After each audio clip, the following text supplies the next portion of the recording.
Well, it's Parker House Rolls Day, and I have in this bowl my yeast, my water, I have my butter, I have 3 eggs, and I also have a cup of milk. I'm getting ready to put in the flour, and while I'm not going to show you everything at this point, I will, however, put the recipe down below.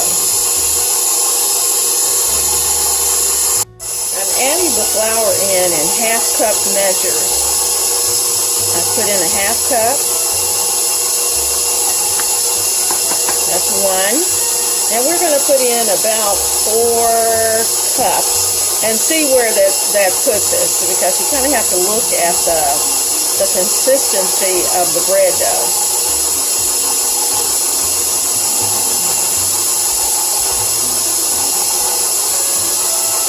Two cups.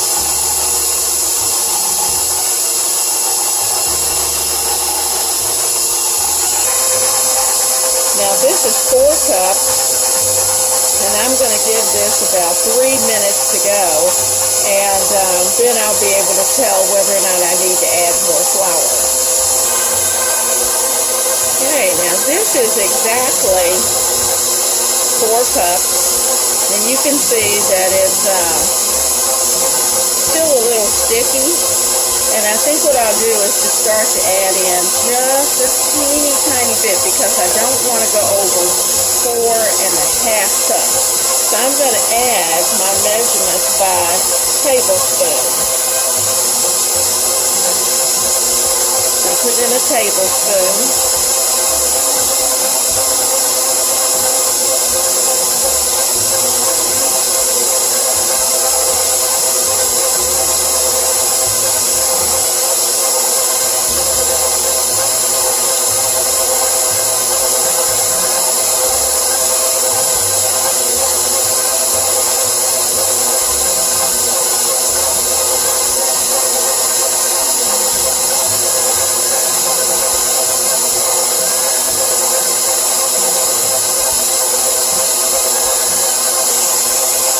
I'm going to add a 2nd tablespoon.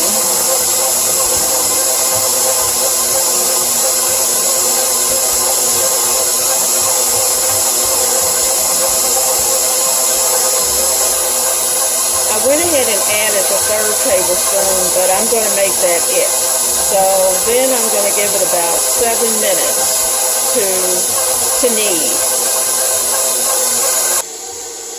Well, while that is kneading, I've oiled my bowl so that it's ready. Now you can see how the dough is starting to pull away from the bowl. It was just too wet, so I ended up adding about another ½ cup of flour to it. And now it's where it's supposed to be. So I'm going to give it 5 minutes. Well, you can see that the bread has kneaded for its additional 5 minutes. I'm going to get it out of the bowl and into that grease container that I showed you.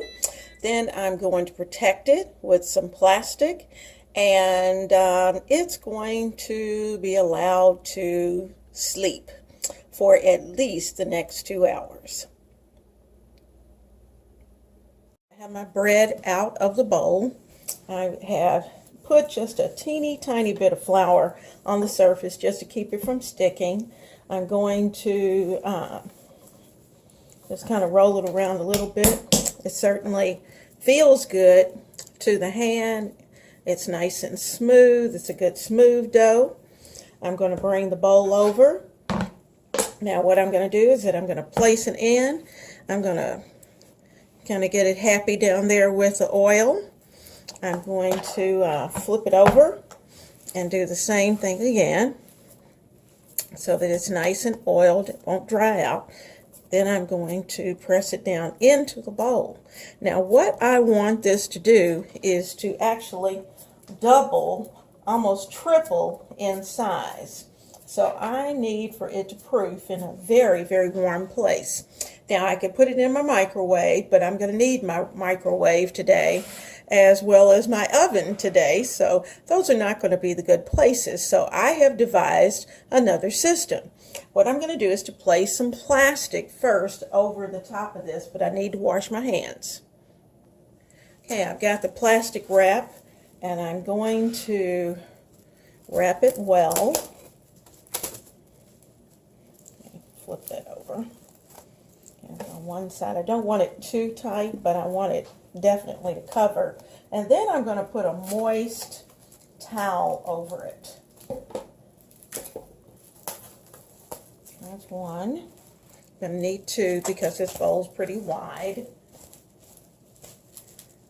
And two. Okay. Got two pieces of plastic wrap that I'm loosely placing around the top of the bowl because this is going to rise.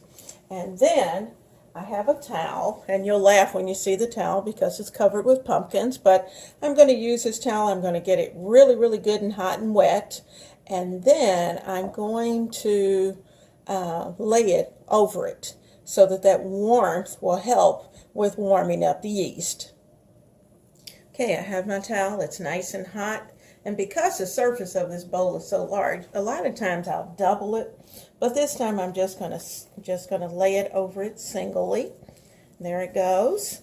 Now, I'm going to place this in a sunny spot. And I'm actually going to lay a throw on top of it just to add to the heat. And I'll show you what it looks like in a couple of hours. Laugh, but underneath of this nice warm blanket on my table in the sun, I have placed that bowl, and it is proofing under there. I want it nice and warm. I'm going to take a look at it at 1 hour and then again at 2 so that you can see the difference. But this will proof it well.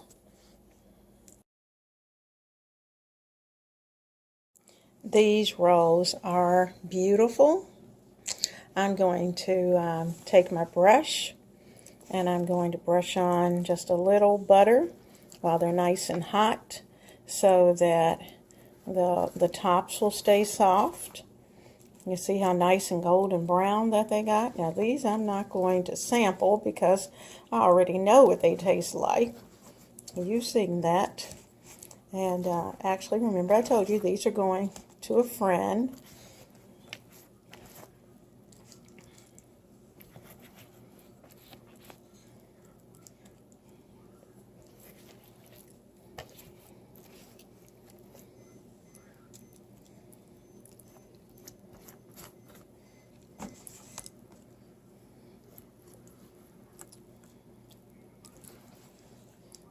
Want the butter to kind of run down the side as well.